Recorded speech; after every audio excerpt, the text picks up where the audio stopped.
Hey everybody, welcome to Culinary Characters Unlocked. I'm David Page. On this episode, a terrific chef who's done it all, from cooking for the stars to reviewing restaurants for Hawaii's largest newspaper, running food tours there, and now hosting his own podcast, 50 Tastes of Gray.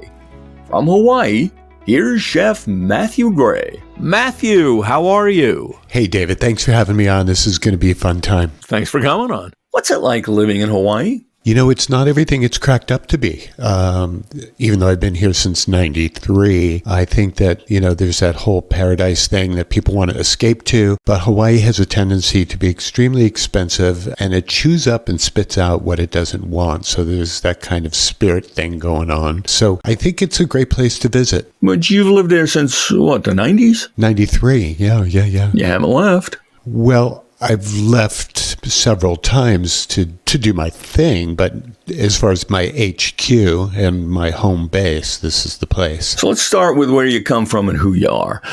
Where did you grow up? I was born in New York, lived on Long Island till the age of 10. The family moved to Los Angeles at that time. They didn't tell me right away, but I caught up with them. Ba-boom! I just flew in from Chicago, and boy, are my arms tired. Exactly. And then in 93, I moved here to Hawaii based on a love thing. And it was a good time to get the hell out of Los Angeles because that was right after the whole Rodney King debacle. Growing up, did you always love food? How'd you get into it? I used to follow my mom around in the kitchen when I was a little kid, like 5 years old, and used our pet dog Happy as a step stool. So I'd put Happy up against the range and I'd step on him. That was 150 pounds ago. And I'd step on him to see what Mom was cooking on the range. And I fell in love with color and aroma and plate architecture and flavor and on and on and on related to that. So I started really young with that and that desire and love to cook. And Mom always wanted me to go outside and play with my friends. She was afraid that maybe having a young domestic boy in the family might not have been good for my future. And I eventually ended up going to Cordon Bleu in London.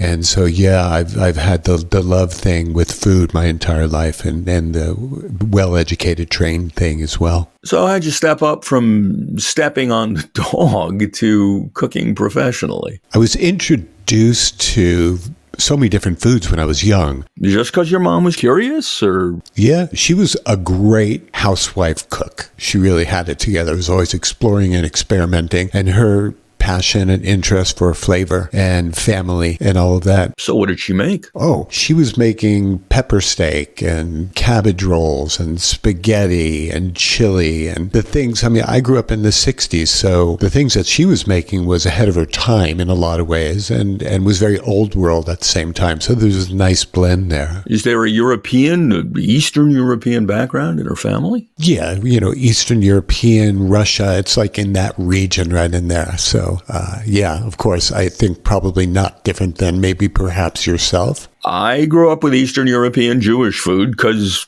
I was Jewish and in New York.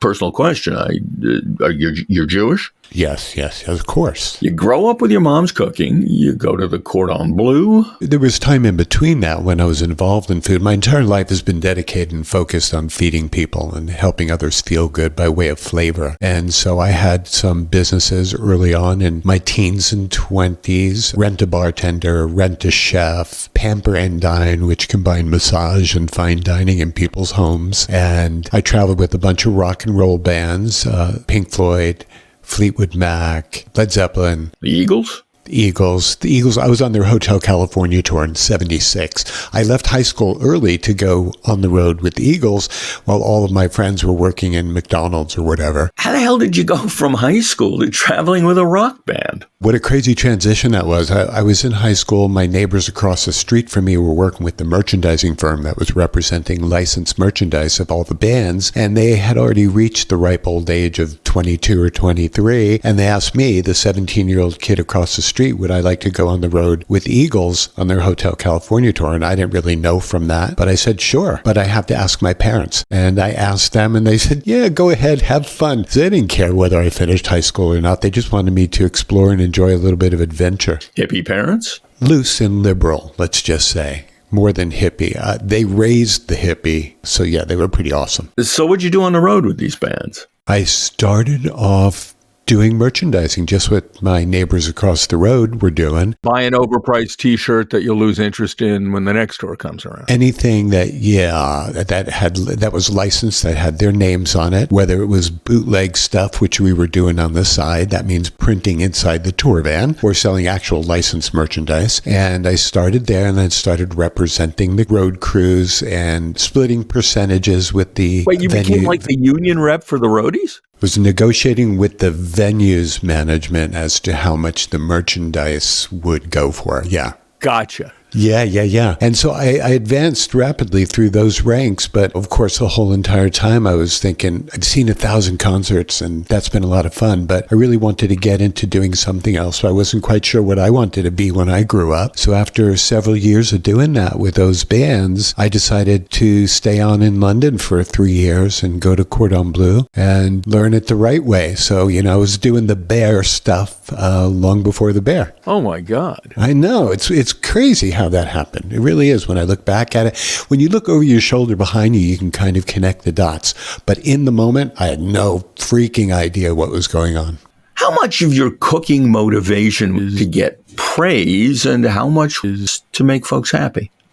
For me, being the people pleaser, which I really didn't realize until maybe, 30 years ago, that was really what it was all about. Being a people pleaser was number one, because I knew I was doing a good job. I knew my product was really good. It looked good. It smelled good, but it made people feel great. And that's what I was going for. The money eventually comes in anything that you really dig doing. Yeah, but it takes an awful long time to figure that out for many people. Right. Well, any chef will tell you their wait staff who show up and flit into the restaurant 10 minutes before their shift, they're making the money. Those of us back in the kitchen, we're not making that kind of money at all. Wait, there's an interesting note there, given the fact that there's all this talk and controversy about restaurant pay, and many people make the argument that the wait staff is underpaid because of the tipped minimum wage, where you can pay them less than minimum wage for other jobs. Is there validity to that argument? There's validity to the argument for regular folks who have a beef or an issue with the whole tipping awkwardness and the whole expectation that's placed upon the consumer. As far as salaries go, even as an executive chef and a past owner of a restaurant who doesn't make very much money, I knew my wait staff was making 3, 4, 5 times what I was making and working 1/10 the amount of effort and time that I was doing. Wow. Yeah. Okay, so you mentioned being an executive chef, owning a restaurant.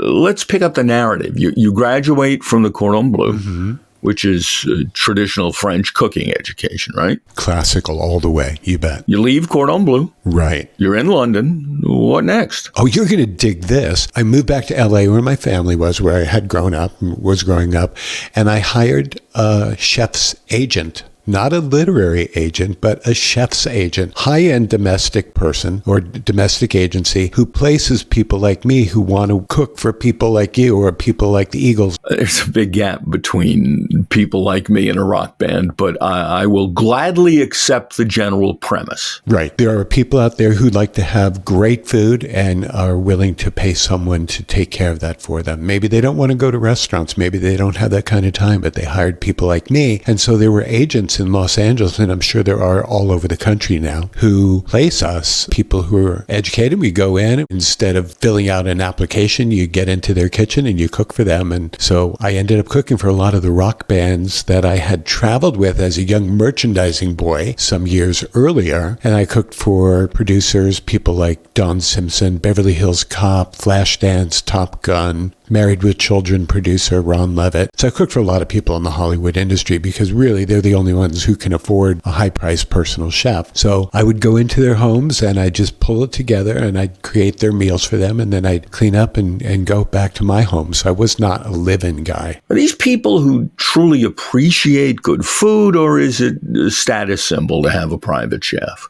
Status symbol. They don't really understand flavor. They don't even understand how to taste something. So There's a big step in there. Everybody loves food, and I'll give you that. Everyone loves to eat, but they love to eat what they love, but they don't understand the concept or the science or the technique behind tasting. But it doesn't matter. I'm not there to teach people to taste unless they want to learn. I'm there to cook for them what they want to eat. And this is, they pay you a lot of money and you take care of everything, like shopping. Yeah, take care of everything, including the cleanup afterwards, yeah. When you first join a household as a chef, I assume you say to your wealthy employer, what do you like to eat? And if they say meatloaf, mac and cheese, hot dogs, do you try to talk them into some alternatives, or do you simply make the best mac and cheese on earth? I kick their ass with what they want. I don't sit there and snicker, and I'm not there to judge. Do they ever ask, I want something different today? What do you suggest? Oh, yeah. Then I'd get to rock and roll. Yeah. I'd make whatever sounded good to me. Of course, I would explain that to them. I'd say, how about saganaki? Or how about banh mi? Or whatever it might be. And they would say, well, what is that? So there was a lot of explaining to do. And the closer the relationship grew, the more adventurous they became because they trusted me. So what are some of the cool dishes you made for your clients? Oh, well, I was making salmon timbalis stuffed with crab meat, stuffed mushrooms. There was a lot of stuffed items at that time, sexy finger foods, because I had a food manufacturing company that was preparing foods for Trader Joe's during those years. So I was utilizing a lot of those things. People were really interested in the whole finger food thing. So there was a lot of seafood, and there were a lot of mushrooms, and there were a lot of stuffed and dipped strawberries were a huge item, a hit. What do you stuff a strawberry with? I know, people go, what the heck? People have all had dipped strawberries in chocolate, but what I used to do was get those large Driscolls, that was the brand name of the strawberries. I'd split them from the bottom, I'd spread open the strawberry, and then I'd fill the strawberries with a combination of toasted coconut, peanut butter, and marshmallow cream. Then I'd squeeze the strawberry back together, then dip it into chocolate. And if they were allergic to peanut butter, I'd use marzipan. And then if they want a little something special or sexy on the outside, I'd sprinkle it with something interesting. So those were a huge success at Trader Joe's in Southern California. What are you doing at Trader Joe's? Chef Matthew's Fine Foods was a food company that prepared gourmet, sexy finger foods for Trader Joe's and another big supermarket chain that was kind of on the gourmet end. Supermarkets nowadays, the term they're using is grocerants. So many of them actually preparing foods in kitchens on site. I think Whole Foods actually has some stores with tables. You sit down and eat there.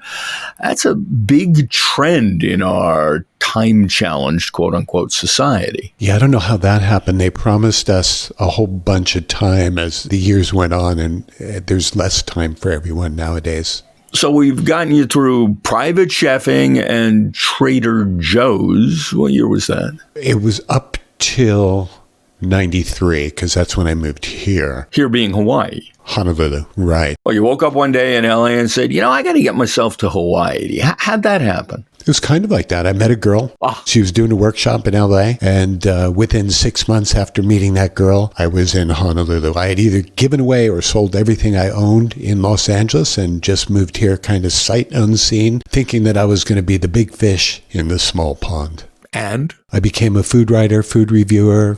Did you go there to cook? Did you go there to open a restaurant? I mean, how'd you end up food writing? Well, because I was educated as a cook, and I've always been a writer. So I was doing restaurant reviews back in Los Angeles at a small little weekly. But when I got to Honolulu here, I started pitching the biggest paper. The Honolulu Advertiser was the biggest newspaper here in Hawaii. I won out over several thousand people. What were you doing to stay alive in the interim? I was writing for the weekly in Honolulu here, doing restaurant reviews there. Consulting restaurants, doing a radio program called Love Life Radio, doing website stuff.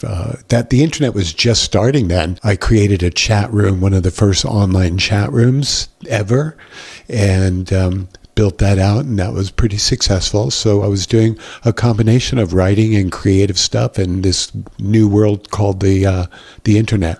I've always wanted to ask a food critic this. How exactly do you critique food professionally? Great question. I'll read a review somewhere, and the critic will say there was too much of a certain spice in this dish, and then the chef will reply online, there was none of that spice in the dish. How do you authoritatively review food? Well, you being a producer, you're going to get my first response to that is, how am I going to get 2,000 words out of this experience? So that was always where I began. And then when it began, the experience, I would watch and notate everything that was happening, from the way that maybe I was greeted by the valet, the hostess, the host, how they handled the food and the plates and the glassware. I mean, all the little things that people just take for granted. I want to see how clean the place was. I had a decibel meter, so I would check the levels of the sound inside the restaurant. So long before I ever tasted anything, I had stuff running. I had my little electronic recorder, and I had my notepad and this and that, and I always made reservations under another name. Because you were anonymous until the day that they figured out who you were and put your photo up in the kitchen. As every real true critic should be, ethical and honest, I was just that. So I avoided industry functions. I avoided anywhere where people would be able to put face and name together. And so I was kind of behind the scenes and in that restaurant reviewer, restaurant critic kind of closet for a long time. So you're being taken to your table. I assume you look around, you check out everybody's plates. What's the rhyme or reason to how you then order? Once I'm seated and I'm certain that they don't know who I am, I got them. Because I'm going to be going back to this place 2 or 3 times before I write my piece. So I'm going to taste a vast amount of their offerings. Because to be honest with you, people always say, maybe he had a bad night. But the truth also exists on the opposite end of that. Maybe he had a good night. So that's why I always went back 2 or 3 times, just to make sure that there's consistency there. And that's what I was looking for. It's interesting. When the Michelin star rankings come out, one of their main criteria is, in fact, consistency. Yeah. It has to be good every single time, or you're not getting that extra star. Or you won't even get the star, the first one. So it's time to order. Are you there with a companion? I was with a companion or a friend or whoever could keep their mouth shut. So you could taste more dishes, I assume. Right. But we'd order everything in sight. Were you swayed by their reaction to a dish, or was it only your reaction? I would always bounce opinions, just like we're doing in conversation anyway, but it doesn't necessarily sway my final result or whatever words finally appear. Well, I see a line in one of your reviews that says, my companion thought the burrata was too salty, but I thought it was just like I had in Italy. Oh, yeah. I made reference to Miss A. Miss A was my companion. She became a character for many years. And so, I would bounce things off of her and also include her in my pieces. So my pieces were fun and engaging. They weren't just, hardcore restaurant reviews. So you're describing an occurrence, not just a laundry list of dishes. Oh, yeah. You have to make it fun. Just like you were doing when you were doing all your shows. It's not just the bare bones content. It's all the flourish that you could add to it. So the food comes to the table, and people reading the review may say, why the hell does this guy think he's qualified to tell me the beef bourguignon was a little tough? Whether or not I thought I was qualified, that really wasn't the key. The key was the people who hired me thought I was qualified. That's very important. Now, did I get some pushback? Yep, I got a lot of pushback, but most of the pushback was from the advertising department of the newspaper. They always wanted to kill me because for somebody who is a big advertiser, I might have said a few things about them or critiqued them in a way that was less than positive. And so the ad department tried running me down inside the parking lot so many times I can't even tell you. Did the paper support you, the editorial staff? Yeah. They stood behind me because they put me through some rigorous beginning stages. It took me a long time to get that gig. One thing I said, a very famous chef, this is the best restaurant I'll never return to. They didn't like that very much. And so I became enemy number one and called names in print and this and that. How do you have the ability? I love reading, or loved, he recently stepped down, but I loved reading P. Wells' reviews in the New York Times.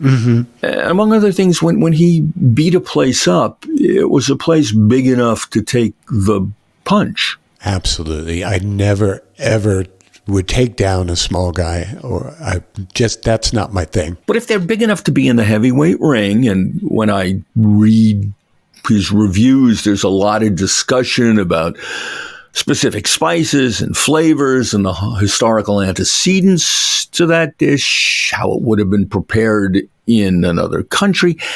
How do you have the knowledge to analyze a dish that microscopically? Well, I have a good education. I have a great palate. When it came to the history of so many things, I would have to do research to learn about the history of these dishes and the kinds of flavors that were used historically. I always looked for balance more than particular flavors. And I was writing for people whose hard money and hard work was going to be perhaps spent at this place. And so I took that to heart. And so I was writing for the readers. I was not writing for the restaurants. You feel bad when you beat a restaurant up? No, because I'm a good guy and I'm doing my job and I'm being honest. And so that's what I was hired to do. But the hard part about being the restaurant critic is that everyone thinks you're a ball buster. And you don't get any invitations from friends or family because they all think that Matthew's coming. And so they were so intimidated. The food's not going to be good enough. And you know what? I never, ever critiqued friends or family's food. And you know why that is? Because you want to have friends and family. Exactly. So it's always the best thing I ever ate when I'm at your house.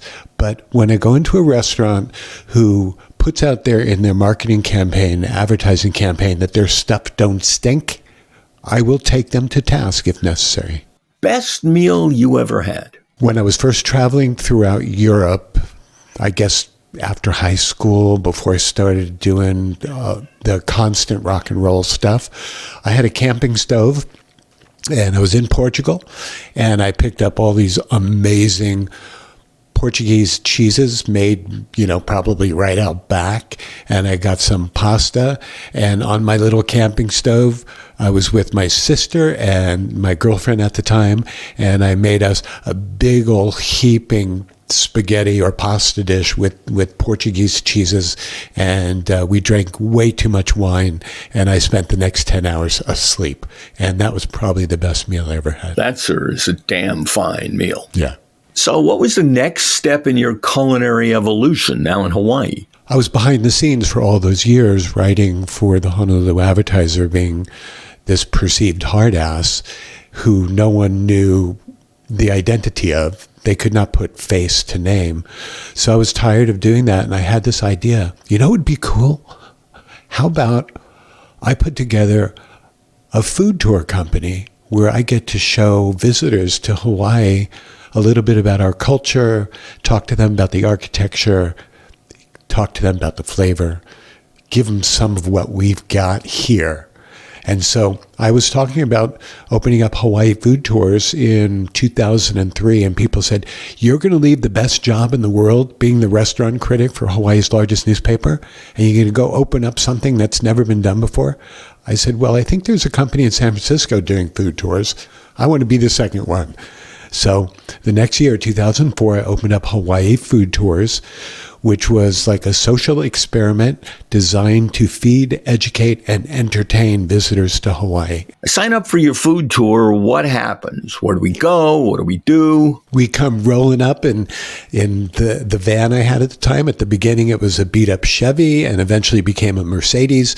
Pick you up at your hotel, get you the hell out of the tourist area, and show you what the real people down on the ground are eating, and explain to you the entire history of the food, the background, the culture, the language, the foods that you've never seen before, the fruit that you've never tasted before, and I'd entertain you. Let's disabuse people of a fallacy about food tours. Many folks, especially those who would describe themselves as foodies, think they're above them, that food tours are for amateurs. I got to tell you, last food tour my wife and I took was in Spain. It was a tapas tour, and I had worked in Spain a fair amount as a journalist. I knew a fair amount. I thought about Spanish food.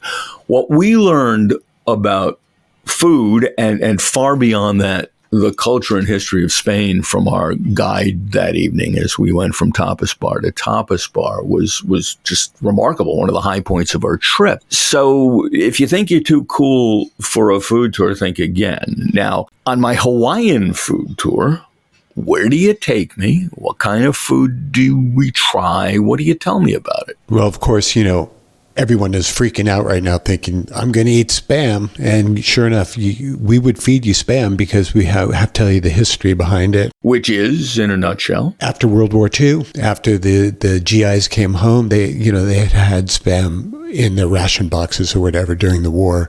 When they came home, they had a little bit of a yearning for it, and Spam became real big.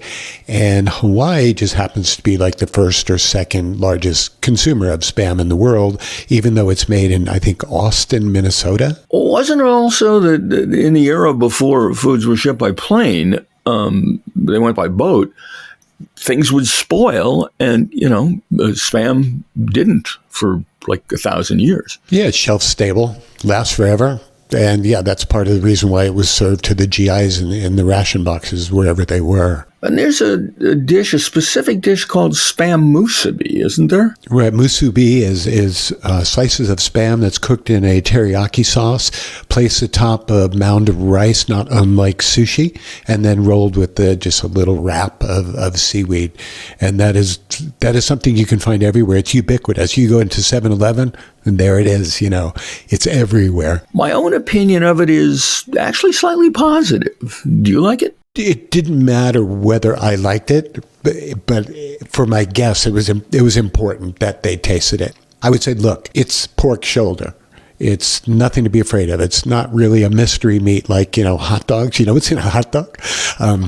So I would introduce them to the foods and flavors of Hawaii, whether it was Filipino or Vietnamese or Chinese or Japanese or Hawaiian. That taste was Japanese descended. There's a lot of Japanese influence here, yeah. It's a big Japanese, big Asian tourist destination. Tokyo's probably closer to Honolulu than, like when I fly to Jersey, it's 9 hours, and I think Tokyo is 7 hours. So you got Spam musubi. What other dishes would you introduce me to on your food tour? Chinese dumplings, because we have a big Chinese population here. So various different Chinese dumplings and things called like a bao, which is a bun, and various different kinds of bao, baked or steamed buns with either sweet or savory fillings. That's huge here. We had roast meats. We had the 7 layers of heaven, which is just pork belly, but roasted the way the Chinese do, with that amazing crunch of the skin and all those layers of meat and fat, all the great stuff. You had me at meat and fat. Oh, yeah. This was perfect. Sweets that people don't encounter very often. Indian food, which people don't encounter very often. A lot of things that people might be fearful of, I would introduce them to, and I wouldn't force feed them. I would just suggest that maybe they give it a taste. So much of Hawaiian food is borrowed from other countries or cultures, but there is indigenous Hawaiian food. Tell me about that. The real foods of Hawaii is what we call, and the word is going to be familiar to everybody, but it's different here. The word local. Local, okay. Local. Local, it means something different to the rest of you than it does to us. Local here doesn't mean proximity. It means the ingredients of, the entirety of, the combination of, the blending of. Hawaiian cuisine, back in the day, before spices and importing and all that, were just a few different things. You had seafood, and you had salt, you had kukui nut, you had pigs, wild boar. Still run, when you go into the hills, they'll run across the road. There weren't a lot of flavoring agents, but there was plenty of food. Salt, sea salt, they dry it on the rocks or something? Yeah, there are salt farms here, just like there are everywhere else where they are harvesting salt. But it's not the salt you mine, it's salt from the water.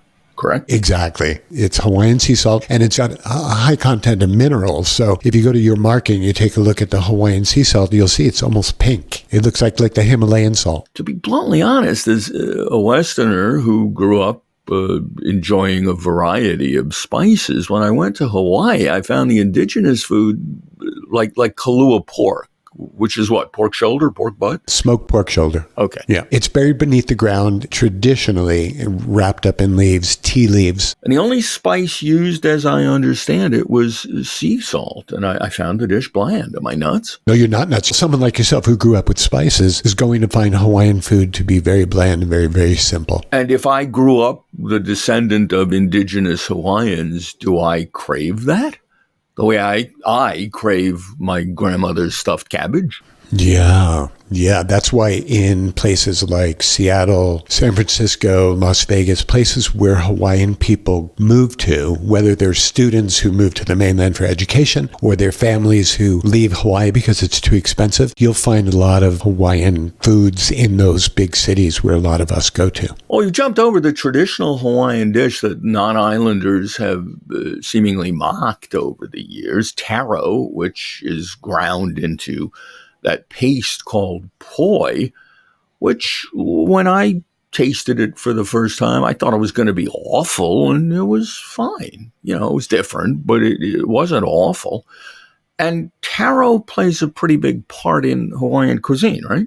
Taro is almost a religion here. They found that taro itself, this root vegetable, after being pounded and perhaps fermented for a day or two or more, has all the nutritional value it takes to survive and sustain a human life. So it became very important in the Hawaiian tradition, and that's why here that they have what they call the baby luau. And when your child turns 1 is a big deal, because back in the olden times, a lot of babies didn't survive until the age of 1. And taro is a big reason why the lifespan has increased so much here, or it did because of that, because it had all that nutrition. It's an odd vegetable. It grows like rice in water. I mean, the roots are in the ground below the water, but it grows in water. Kind of like the Everglades, right? It's basically our primary starch. So what do everyday Hawaiians eat every day? It's not all Kahlua pork. Oh, definitely not. We here in Hawaii have kind of morphed into, like everyone else, fast food exists here. Unfortunately, chain restaurants exist here. Unfortunately, that was one of my big rules. In my book, I urge people to not go to any chain restaurants to eat any of the crap to eat back home, and try to stay as local as possible. Well, you've got a Hawaiian fast food. I mean, I guess you'd call it fast food. It's Loco Moco? Loco Moco. Which is? Loco Moco is a mound of rice, because everything here starts with rice. It's that very Asian culture, which has morphed into that local style of food that I talked about. When I first moved here in 93, I was expecting when I went to a restaurant, I'd get a baked potato or some sort of a offering of a starch that I might want. But nope, steamed white rice is all they had when I first got here. But it's the thing, and everybody has a rice cooker in operation on their kitchen counter to this day. Any household you go into has white rice cooking. And Loco Moco is, we got it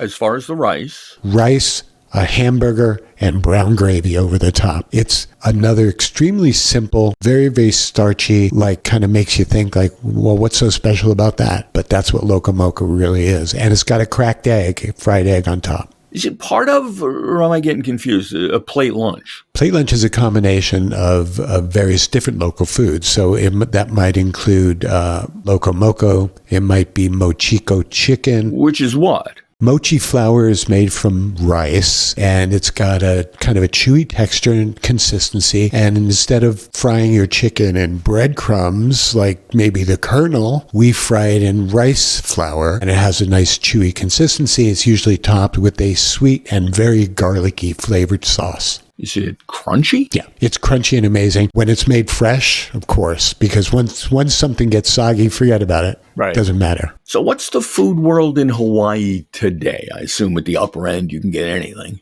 Oh yeah, sure. We have resorts all over the place here, so you can get the high end stuff. And we've had a couple of famous chefs here: Roy Yamaguchi, Alan Wong, to name a couple. Chef Mavro, people might know those names. I don't know. So yes, you can get high end foods, and you can get the stuff that's affordable, where most of the population fits in. And then, unfortunately, you have all the low end garbage food that people eat everywhere nowadays because of one reason or another. Usually it's financial. So I come to Hawaii. Yes or no? Should I go to a luau? No. Why not? Luau's aren't truly authentic. They're more for show. What I would do if you were coming to Hawaii is I would deconstruct a luau for you and tell you the places to go to be able to create a patchwork quilt of the best elements that a luau should bring. Which are? Culture, custom, color, music, dance, and food, baby. And the food at a luau, it's usually kalua pork, right? It's industrial, put it on the line and eat it kind of food. It's not what you want. You know, the food at luau's, people think it's going to be the greatest thing in the world, and it's not. It's like going to a mediocre buffet. What have I not asked you that people should know? Well, I don't know. Do you think you have travelers in your audience? Because if you do, they could pick up a copy of my book, The Ultimate Eater's Guide, Hawaii Edition, which they can grab over on one of my websites, hawaiifoodtours.com. And I think it's a very, very solid way to learn about where to go and what to do from my perspective. Give me that title again. I'm going to read it, but hey, everybody out there, go buy a copy. Ultimate Eater's Guide, Hawaii Edition. There are maps in there, walking maps, and there are like places you should go and eat. I kind of shy away from the real high-end stuff because if you've got a great French restaurant in your city, you don't need to eat that here. Matthew, it's been a delight chatting with you. I feel like we've become good friends. I know. It's very, very cool. When you were on my show, it was great. And people have been commenting about that show for, I guess, the past 3 or 4 weeks since it's been on the air over on my site, lovelife.com, which is a killer site. And that's where you can look at 50 Tastes of Grey or listen to it. And it's terrific, folks. So as soon as we finish this one, go listen to that one. Michael, thank you again so much for doing this. It's been an absolute pleasure. Thanks, man. Chef Matthew Gray on Culinary Characters Unlocked. I'm David Page, and I'll see you next time.